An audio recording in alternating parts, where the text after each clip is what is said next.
பிரதேசத்துக்கான சரத்துகள் என்னென்னு பார்க்கலாங்களா? யூனியன் பிரதேசத்தை பற்றிய சரத்து வந்து என்னென்னு பார்த்தீங்கன்னா 239 முதல் 242 வரை. 239வது சரத்து வந்து பார்த்தீங்கன்னா யூனியன் பிரதேசத்தினுடைய நிர்வாகத்தை பற்றியது. 239A பார்த்தீங்கன்னா சில யூனியன் பிரதேசங்களுக்கு சட்டமன்றம் அல்லது கவுன்சில்கள் அல்லது இரண்டுமே உருவாக்குதல், அதை பற்றியது தான் பார்த்தீங்கன்னா 239A. சரத் 239AA வந்து பார்த்தீங்கன்னா டெல்லியினுடைய சிறப்பு அந்தஸ்தை பற்றி சொல்லுது. சிறப்பு என்னென்னன்ட்டு 239AB பார்த்தீங்கன்னா யூனியன் பிரதேசத்தின் நெருக்கடி நிலை பிரகடனத்தை பற்றி சொல்லுது.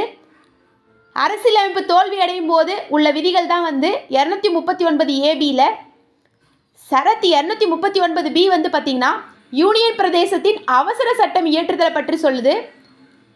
சட்டமன்ற இடைவெளியின் போது நிர்வாகியின் கட்டளை அதிகாரம் தான் வந்து 239Bயில் சொல்கிறது.